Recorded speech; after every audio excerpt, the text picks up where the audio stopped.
Le livre des Juges, chapitre 20. Tous les enfants d'Israël sortirent depuis Dan jusqu'à Beer-Shéba et au pays de Galaad, et l'assemblée se réunit comme un seul homme devant l'Éternel à Mitzpa.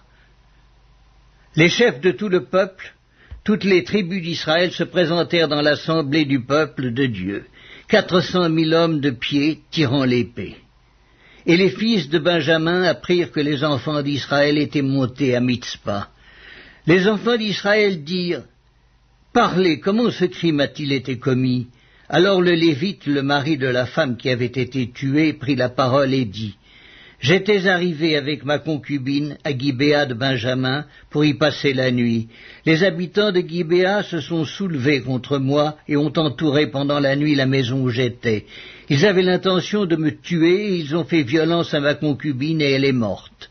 J'ai saisi ma concubine et je l'ai coupée en morceaux et je les ai envoyés dans tout le territoire de l'héritage d'Israël, car ils ont commis un crime et une infamie en Israël. Vous voici tous, enfants d'Israël, consultez-vous et prenez ici une décision. » Tout le peuple se leva comme un seul homme en disant, « Nul de nous n'ira dans sa tente et personne ne retournera dans sa maison. Voici maintenant ce que nous ferons à Gibéa. Nous marcherons contre elle d'après le sort. Nous prendrons dans toutes les tribus d'Israël 10 hommes sur 100, 100 sur 1000 et 1000 sur 10 000. Ils iront chercher des vivres pour le peuple afin qu'à leur retour on traite Gibéa de Benjamin selon toute l'infamie qu'elle a commise en Israël. » Ainsi tous les hommes d'Israël s'assemblèrent contre la ville, unis comme un seul homme. Les tribus d'Israël envoyèrent des hommes dans toutes les familles de Benjamin pour dire « Qu'est-ce que ce crime qui s'est commis parmi vous ? Livrez maintenant les gens pervers qui sont à Gibéa afin que nous les fassions mourir et que nous ôtions le mal du milieu d'Israël. » Mais les Benjamites ne voulurent point écouter la voix de leurs frères, les enfants d'Israël. Les Benjamites sortirent de leur ville et s'assemblèrent à Gibéa pour combattre les enfants d'Israël. Le dénombrement que l'on fit en ce jour des Benjamites sortis des villes fut de 26 000 hommes tirant l'épée, sans compter les habitants de Gibéa, formant 700 hommes d'élite. Parmi tout ce peuple, il y avait 700 hommes d'élite qui ne se servaient pas de la main droite. Tout cela pouvait, en lançant une pierre avec la fronde, viser un cheveu sans le manquer. On fit aussi le dénombrement des hommes d'Israël, non compris ceux de Benjamin, et l'on en trouva 400 000 tirant l'épée, tous gens de guerre.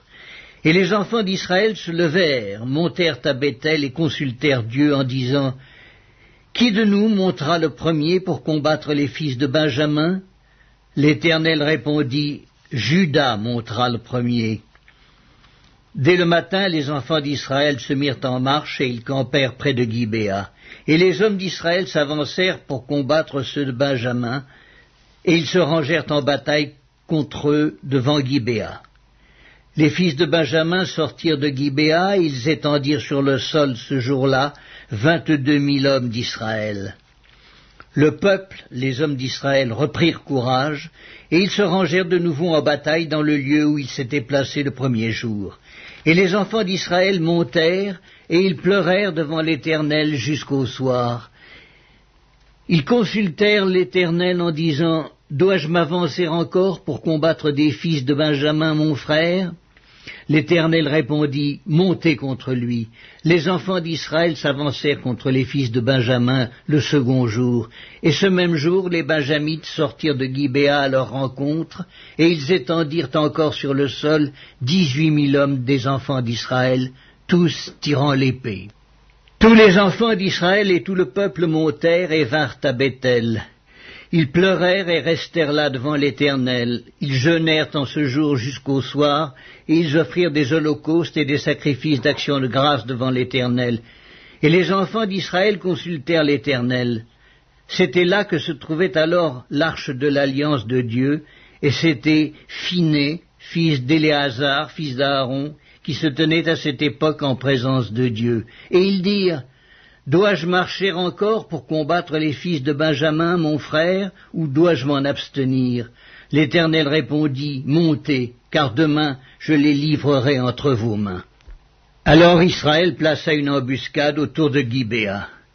Les enfants d'Israël montèrent contre les fils de Benjamin le 3e jour, et ils se rangèrent en bataille devant Gibéa, comme les autres fois. Et les fils de Benjamin sortirent à la rencontre du peuple, et ils se laissèrent attirer loin de la ville. Ils commencèrent à frapper à mort parmi le peuple, comme les autres fois, sur les routes, dont l'une monte à Béthel et l'autre à Gibéa par la campagne, et ils tuèrent environ 30 hommes d'Israël. Les fils de Benjamin disaient, « Les voilà battus devant nous comme auparavant. » Mais les enfants d'Israël disaient, « Fuyons et attirons-les loin de la ville, dans les chemins. » Tous les hommes d'Israël quittèrent leur position et se rangèrent à Baal-Tamar. Et l'embuscade d'Israël s'élança du lieu où elle était, de Mahar et Gibéa. 10 000 hommes choisis sur tout Israël arrivèrent devant Gibéa. Le combat fut rude et les Benjamites ne se doutaient pas du désastre qu'ils allaient éprouver. L'Éternel battit Benjamin devant Israël, et les enfants d'Israël tuèrent ce jour-là 25 100 hommes de Benjamin, tous tirant l'épée. Les fils de Benjamin regardaient comme battus les hommes d'Israël qui cédaient du terrain à Benjamin et se reposaient sur l'embuscade qu'ils avaient placée contre Gibéa. Les gens en embuscade se jetèrent promptement sur Gibéa, ils se portèrent en avant et frappèrent toute la ville du tranchant de l'épée. Suivant un signal convenu avec les hommes d'Israël, ceux de l'embuscade devaient faire monter de la ville une épaisse fumée. Les hommes d'Israël firent alors volte-face dans la bataille. Les Benjamites leur avaient tué déjà environ 30 hommes et ils disaient « Certainement les voilà battus devant nous comme dans le premier combat. » Cependant, une épaisse colonne de fumée commençait à s'élever de la ville. Les Benjamites regardèrent derrière eux. Et voici, de la ville entière, les flammes montaient vers le ciel. Les hommes d'Israël avaient fait volte-face, et ceux de Benjamin furent épouvantés en voyant le désastre qui allait les atteindre. Ils tournèrent le dos devant les hommes d'Israël et s'enfuirent par le chemin du désert. Mais les assaillants s'attachèrent à leurs pas, et ils détruisirent pendant le trajet ceux qui étaient sortis des villes. Ils enveloppèrent Benjamin, le poursuivirent, l'écrasèrent dès qu'il voulait se reposer jusqu'à en face de Gibéa, du côté du soleil levant. Il tomba 18 000 hommes de Benjamin, tous vaillants. Parmi ceux qui tournèrent le dos pour s'enfuir vers le désert au rocher de Rimon, les hommes d'Israël en firent périr 5 000 sur les routes. Ils les poursuivirent jusqu'à Gidéom et ils en tuèrent 2 000. Le nombre total des Benjamites qui périrent ce jour-là fut de 25 000 hommes tirant l'épée, tous vaillants. 600 hommes qui avaient tourné le dos et qui s'étaient enfuis vers le désert au rocher de Rimon demeurèrent là pendant 4 mois.